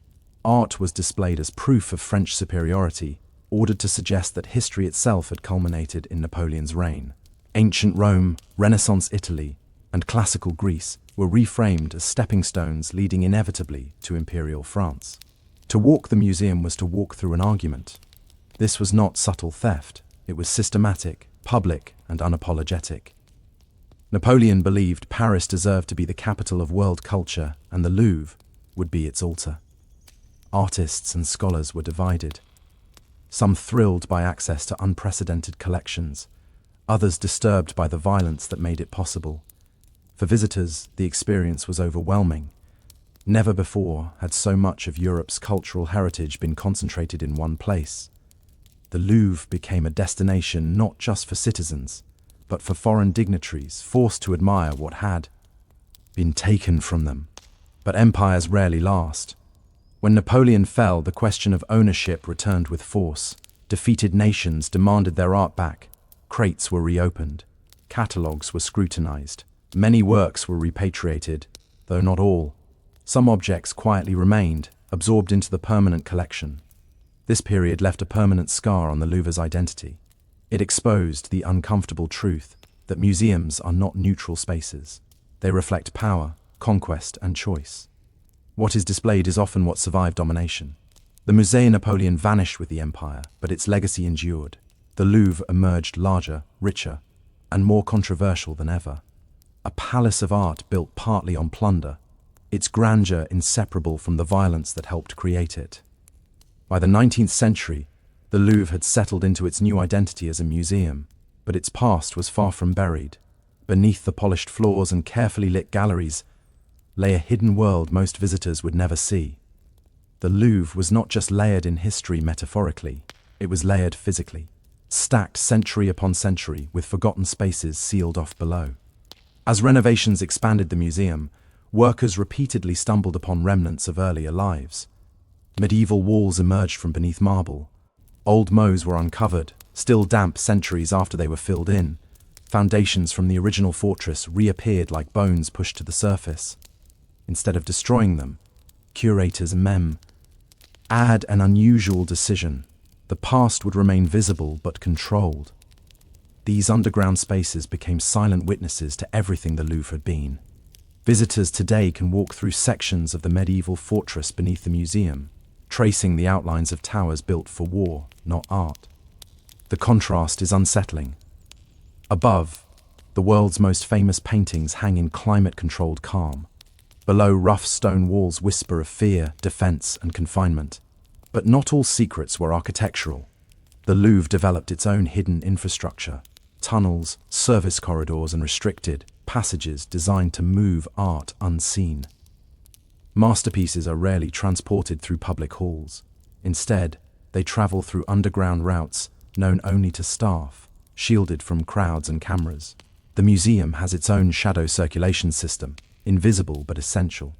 During times of crisis, these hidden spaces became lifelines. In wartime, artworks were quietly evacuated through back corridors and tunnels, packed and sent away under secrecy. During occupations and unrest, the Louvre learned how to disappear its treasures without appearing empty. What visitors see has always been carefully curated, not just aesthetically, but strategically. There are also stories that never made it into official records: objects mislabeled, works quietly removed, discoveries left unpublished because they complicated neat narratives. Museums present order, but they are built on decisions. What to show, what to hide, and what to forget. The Louvre's hidden past is not just about secret rooms. It is about control of memory. Every museum is an argument about history, and the Louvre's argument is reinforced by what lies beneath it. Above ground, the building celebrates civilization. Below it preserves its anxieties. Fortress, palace, museum. None fully replace the others. They coexist, stacked one on top of the next, reminding anyone who looks closely that the Louvre is not just a container of history. It is history itself, still holding its breath underground. Today, the Louvre presents itself as timeless, calm, authoritative, and universal. Millions pass through its doors each year, guided by maps and audio tours that promise clarity and order. Yet, this sense of permanence is carefully constructed. The modern Louvre is the result of constant reinvention, each era reshaping the building to suit its own idea of power, culture, and legitimacy. The most visible symbol of this reinvention arrived in the late 20th century with the glass pyramid. Designed to modernize access and circulation, it was controversial from the moment it appeared. Critics saw it as an intrusion. Supporters praised its symbolism, but beneath the debate was a familiar pattern. The Louvre once again adapting to remain central, relevant, and controlled. The pyramid did not replace the past. It reorganized how the public encounters it. What visitors see today is the end result of centuries of selection. Not J.U.S.T. selection of art, but selection of narrative. Some objects are elevated to global icons. Others remain in storage, unseen. Entire histories are condensed into captions, while uncomfortable origins, looting, coercion, erasure, are often softened or omitted. This is not deception so much as design. Museums do not show everything. They never have. The Louvre's authority comes from its ability to frame history as settled. Walls are quiet, labels are confident. The chaos that once defined the building, sieges, massacres, revolutions, is smoothed into chronology. Yet those events still shape what hangs on the walls and what does not. Security is omnipresent. Cameras watch every movement. Guards patrol with practiced calm. Climate systems hum constantly to preserve fragile objects. The fortress logic never vanished. It simply changed form. Where once walls protected kings, systems now protect artifacts. The purpose remains the same: preservation of power through control of space. And yet the Louvre also represents something genuine. It is a place where humanity confronts its own record. Beauty alongside violence, genius alongside exploitation. Few buildings contain so much contradiction so openly. The Louvre did not become a museum by accident. It was shaped by rulers, rebels, empires, and curators, each leaving a layer behind. Fortress, palace, prison, workshop, museum. None erased the others. To walk its halls is to move through centuries of decisions about who owns culture. Who defines history, and who gets to look. The Louvre's hidden past is not hidden at all. It is embedded quietly, permanently in every stone beneath your feet. Long before glass became something shaped by human hands, it already existed in nature, formed by forces far older and more violent than civilization. When lightning struck sandy ground, the heat fused grains into twisting glassy tubes known today as fulgurites. When volcanoes erupted, molten lava cooled into obsidian, a sharp black prized by prehistoric peoples for blades and tools. Humans admired these materials, but for thousands of years, glass remained something encountered, not created. The leap from accident to invention required a specific moment, sustained fire hot enough to melt sand, and someone curious enough to notice what happened afterward. Ancient camps along rivers and coasts unknowingly set the stage. Sand was everywhere. Fire was central to daily life. What was missing was control. According to a famous story recorded by Pliny the Elder, the invention of glass occurred by chance when merchants cooking on a beach used blocks of matron to support their pots. The fire grew intense, the sand fused, and a strange translucent substance flowed out. While this tale is likely simplified, it captures an essential truth. Glass-making began not as art, but as surprise. The earliest evidence of human-made glass points to the ancient Near East, particularly regions of Mesopotamia and Egypt. At first, glass was rare, then predictable, and difficult to reproduce. Early attempts produced opaque, brittle materials more suitable for beads and small ornaments than practical use. These early glassmakers were not craftsmen in the modern sense. They were experimenters working at the edge of their knowledge, pushing fire beyond its familiar boundaries. Glass demanded precision before precision existed. Temperatures had to be high and sustained. Ingredients had to be measured without scales. Cooling had to be slow to prevent cracking. Each failed attempt taught another lesson. Each success felt almost magical. A solid that flowed like liquid, a stone that captured light. What made glass extraordinary was not just how it was made, but how it behaved. Unlike metal, it did not bend. Unlike stone, it could be translucent. It occupied a strange middle ground between solid and liquid, predictable only once its secrets were learned. This ambiguity fascinated early societies. From the beginning, glass was associated with fire, transformation, and mystery. It did not simply come from nature. It emerged through human intervention. In mastering glass, humanity discovered that even the most ordinary materials could be remade into something astonishing if heat, patience, and imagination were applied in just the right measure. Once humans learned to coax glass into existence, it did not become an everyday material. It became a luxury. In the ancient world, glass was difficult to make, unpredictable and expensive. Qualities that made it perfect for elites and sacred spaces. In early Egypt and the Near East, glass was not valued for transparency, but for color. Deep blues, greens, and opaque whites mimicked precious stones like lapis, lazuli, and turquoise, materials associated with divinity and power. In ancient Egypt, glass production flourished under royal control. Workshops were often attached directly to temples or palaces, and recipes were guarded closely.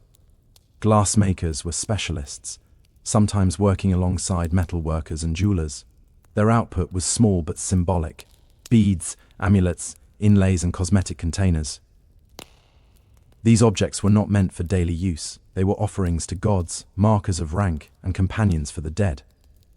Glass quickly became intertwined with religion. Egyptians believed color carried meaning and power. Blue represented the heavens and the Nile. Green symbolized rebirth and regeneration. Glass, with its ability to hold color permanently, was seen as a way to freeze sacred qualities into physical form. Amulets made of glass were placed on mummies, believed to protect the soul in the afterlife. In Mesopotamia, glass served similar roles. Kings used it to display wealth and connection to the divine order. Glass objects appeared in temples and royal treasuries, often alongside gold and ivory. Written tablets from the period described glass, making recipes in cryptic language, reinforcing the idea that this knowledge bordered on alchemy. Glass was not just manufactured, it was conjured. What mattered most was rarity. Because glass was so difficult to produce consistently, owning it signaled control over both labor and knowledge. A glass vessel was proof that someone commanded fire itself. This is why early glass never replaced pottery or metal. It existed above them, not alongside them. These early societies did not yet imagine glass as something to look through. They They saw it as something to look at. Its smooth surface, unnatural colors, and reflective sheen made it feel otherworldly. Light did not simply bounce off glass, it seemed to live inside it. At this stage in its history, glass was not about function, it was about meaning. It connected rulers to gods, the living to the dead, and humanity to the transformative power of fire. Only later would glass descend from temples and tombs into the hands of ordinary people and change the world in far more practical ways. The true revolution in glass did not come from priests or kings, but from engineers. When the Roman world expanded across the Mediterranean, it carried with it a hunger for scale, efficiency, and practicality. Glass was no longer expected to be rare or mysterious, it was about to become useful. This shift transformed glass from a sacred novelty into a material that reshaped daily life. Roman glassmakers inherited techniques from earlier cultures, but they improved them relentlessly. The most important breakthrough came with the development of glass blowing in. The first century before the Common Era, by inflating molten glass through a hollow tube, artisans could shape vessels quickly and consistently. Production time dropped dramatically, costs fell. Glass stopped being exclusive. For the first time, glass vessels became common in homes, taverns, and markets. Cups, bottles, and storage containers appeared across the empire, from Italy to the provinces. Glass was hygienic, non-porous, and odorless, qualities that made it superior to clay for certain uses. Wine tasted like wine. Oils stayed pure. Everyday life quietly improved. But Rome's most radical use of glass was architectural. Thin sheets of translucent glass were set into window frames, especially in bathhouses and wealthy homes. These early windows were not perfectly clear, but they allowed light in while keeping wind and rain out. It was a subtle change with enormous consequences. Interior spaces became brighter. Architecture could now shape light itself. Glass altered how Romans experienced the world. Public baths glowed with filtered sunlight. Villas felt open yet protected. Boundaries between inside and outside softened. For the first time, people could look out without being exposed. Glass also became a symbol of refinement. Clear glass signaled technological mastery. It showed that raw materials could be purified, controlled, and standardized. Even imperfections, the bubbles and ripples, became marks of authenticity rather than flaws. Roman trade networks spread glass everywhere. Here, workshops emerged across the empire, each adapting styles and techniques to local tastes. Glass was no longer tied to one culture or religion. It became a shared material language. This was the moment when glass stopped imitating gemstones and began defining itself. Transparency changed everything. Light became a design element. Visibility became desirable. In mastering clear glass, Rome changed not just what people used, but how they saw and how they thought about space, cleanliness, and comfort. Glass had left the temple and entered the home, and in doing so, it quietly redefined civilization. When the Roman Empire fractured, many technologies vanished with it, but glass did not disappear. Instead, it migrated. Imperial infrastructure collapsed in Western Europe. The knowledge of glass survived in places where stability, scholarship, and skilled labor endured. Glass retreated from mass production and returned temporarily to something closer to a specialist craft. In the Eastern Mediterranean, the Byzantine Empire became a crucial guardian of glassmaking knowledge. Constantinople inherited Roman techniques and refined them, especially in the production of colored and gilded glass. Glass tesserae, small cubes used in mosaics, covered church interiors, transforming walls into fields of shimmering light. Here, glass was not transparent, it was luminous. Gold leaf trapped between layers of glass made saints and emperors glow as if lit from within. At the same time, the Islamic world emerged as a center of innovation rather than preservation. From Syria and Egypt to Persia, glassmakers experimented boldly with chemistry and form. Islamic artisans developed new colors, improved clarity, and advanced decorative techniques such as enamel painting and lusterware. Glass vessels were inscribed with calligraphy, turning functional objects into carriers of poetry, prayer, and status. Unlike medieval Europe, where glassmaking became fragmented and limited, Islamic cities supported large workshops and encouraged experimentation. Scholars wrote treatises on materials and processes, treating glass not as mystery but as science. Recipes were refined, failures were documented, progress accelerated. One of the most important contributions of this period was chemical control. Islamic glassmakers perfected the use of plant ash and mineral additives to stabilize glass and improve transparency. This made larger, more reliable objects possible. Glass was no longer just decorative, it was technical. Trade spread these innovations. Glass from the eastern Mediterranean traveled along caravan routes and across seas, reaching Europe, Africa, and Asia. Each exchange carried techniques as well as objects. Slowly knowledge flowed back westward. In Europe, monasteries and cathedral workshops became quiet centers of glass survival. While everyday glass remained rare, religious institutions preserved the craft through stained glass windows. These windows were not meant to be seen clearly through. They were meant to transform light into narrative and emotion. Glass became storytelling. This period kept the fire alive, literally, and intellectually. Glassmaking did not advance rapidly everywhere, but it did not break. It adapted to new cultures, new beliefs, and new purposes. When glass would rise again as a transformative material, it would do so carrying the accumulated knowledge of empires, religions, and centuries of careful, patient fire. By the late medieval period, glass found a new home, where trade, secrecy, and ambition intersected. Venice, floating between East and West. Venice absorbed techniques from the Byzantine and Islamic worlds and refined them with ruthless focus. Glassmaking there was not just a craft, it was a state project. The Republic understood that control over knowledge could be as powerful as control over armies. To protect the city from fire and to guard trade secrets, Venetian authorities moved all glass workshops to the island of Murano. What followed was unprecedented specialization. Glassmakers became a privileged class, granted social status and legal protections. On one condition: they could never leave. The penalty for exporting secrets was severe. Venice built a gilded cage around genius. Within that cage, innovation exploded. Murano artisans perfected cristallo, an ultra-clear glass that rivaled rock crystal. For the first time since Rome, clarity became an obsession. Vessels grew thinner, lighter, and ore precise. Stems twisted like vines. Bowls flared like petals.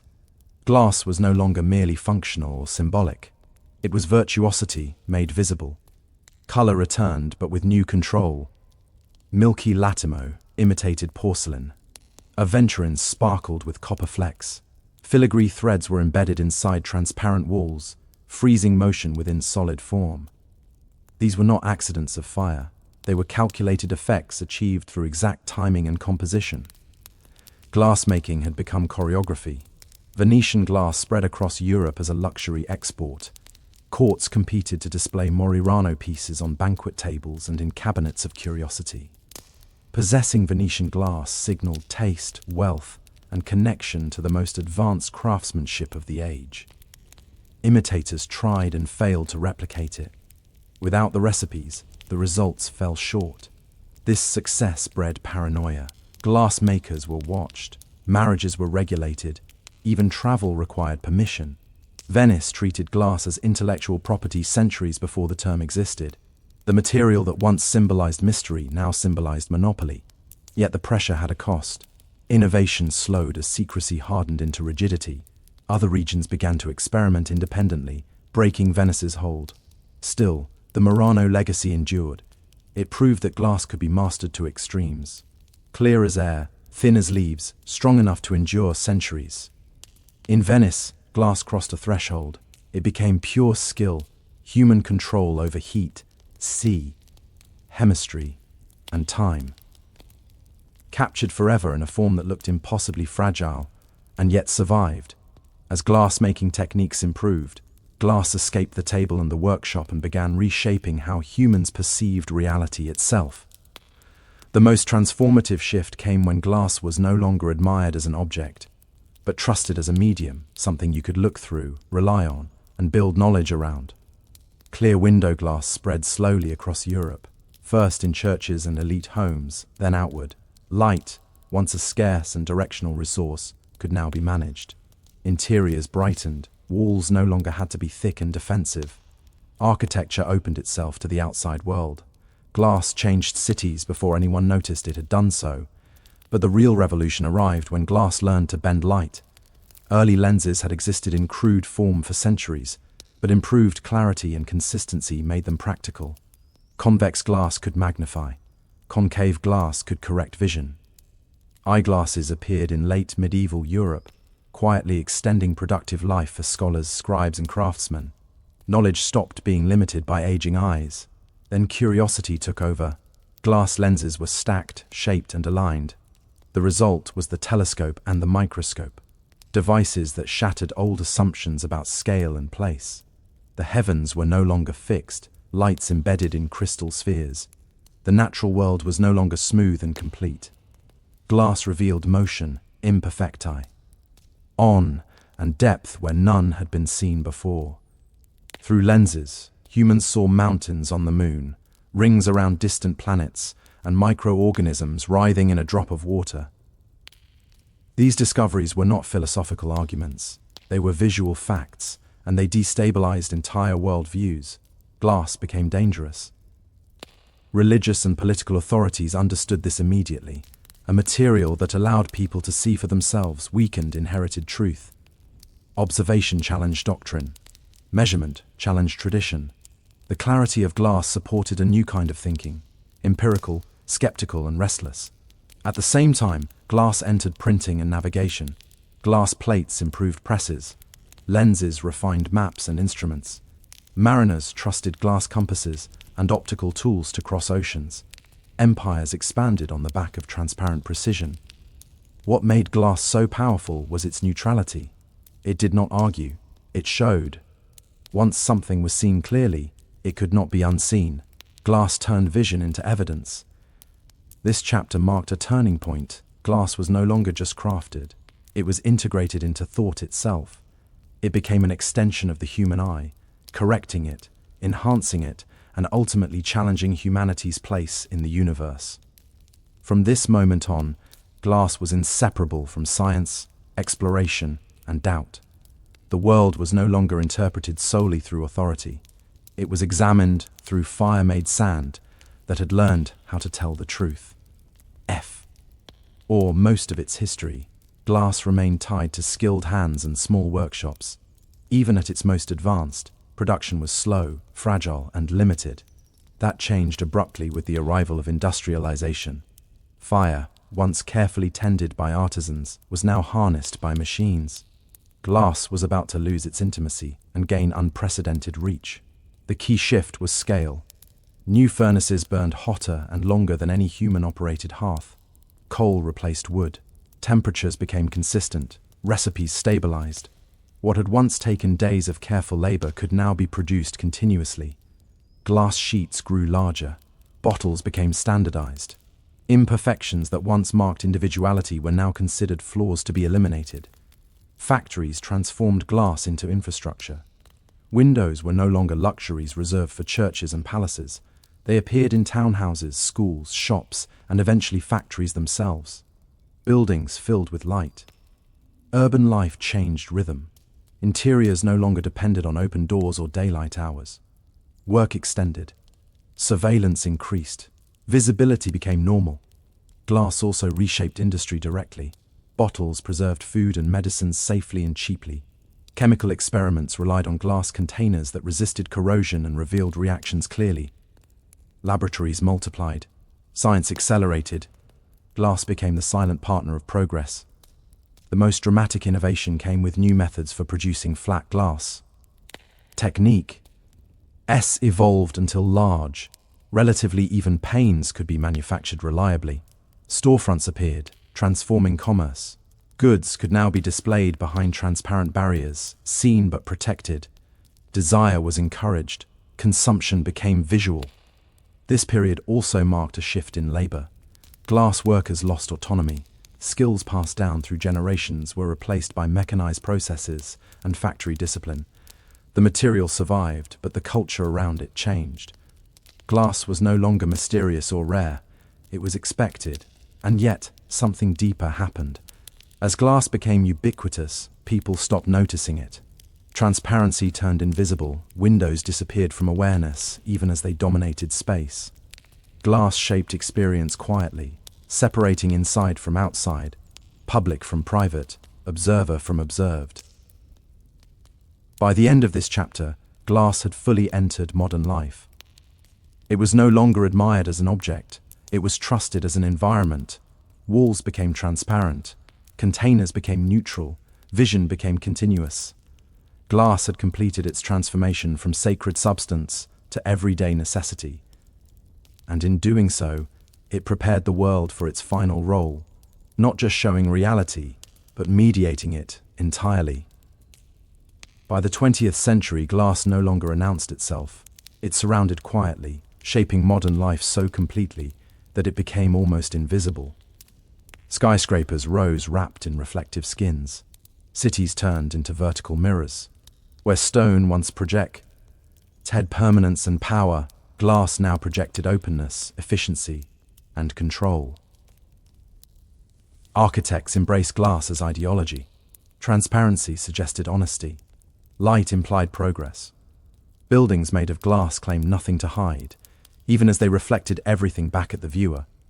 Offices filled with daylight, but also with observation. Glass created openness while enabling surveillance. You could see, but you were also seen. Advances in chemistry and engineering pushed glass further. Safety glass shattered without killing. Tempered glass grew stronger than intuition allowed. Laminated glass resisted impact and intrusion. The material that once terrified glassmakers with its fragility became structurally reliable. Walls no longer had to feel solid to be strong. At the same time, glass shrank. Fiber optics transformed glass into threads thinner than hair, carrying light instead of images. Information raced through transparent veins beneath oceans and cities. Conversations, data, and economies flowed through glass without being noticed. Sand melted and stretched became the nervous system of the global world. Glass also entered medicine. It allowed surgeons to see inside bodies, chemists to isolate compounds, and researchers to observe life at microscopic scales. Sterile, inert, and transparent, it became a tool of trust. When something mattered, it was put in glass. Yet, the emotional relationship with glass changed. It no longer felt magical, it felt neutral. Screens replaced windows. Glass stopped framing the outside world and began displaying curated realities. Instead, phones, tablets, and monitors turned glass into an interface between humans and abstraction. We no longer looked through glass to see reality. We looked at glass to access it. This shift carried consequences. Glass mediated experience. It filtered information. It separated touch from sight. The material that once expanded vision now shaped attention. Still, its power remained rooted in the same ancient qualities: transparency, transformation, and control of light. From cathedral windows to phone screens, glass continued doing what it always had, deciding what could be seen and how. By this stage, glass had become the most trusted material in the world. We relied on it to protect us, inform us, and connect us. We trusted it precisely because we stopped noticing it.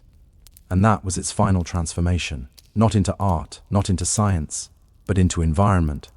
Glass was no longer an object in the world. It was the surface through which the world itself was experienced. Glass began as molten accident and ended as worldview. By the time it fully embedded itself into modern life, it had done more than reshape architecture or technology. It had quietly altered how humans understand reality itself. Few materials have influenced thought so deeply while remaining so physically silent.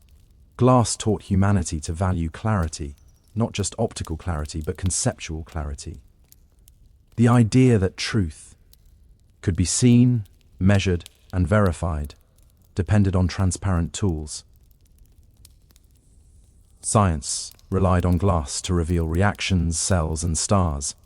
Once the eye could be extended and corrected, belief shifted, authority weakened, observation gained power, seeing became knowing. Glass also changed humanity's relationship with distance. Windows allowed separation without isolation. Lenses collapsed vast scales, bringing galaxies close and microbes into focus. Later, fiber optics erased distance altogether, turning light into information. Glass made the world feel smaller, faster, and more interconnected than any generation before could have imagined. At the same time, glass introduced new contradictions. Transparency promised honesty, but it also enabled surveillance.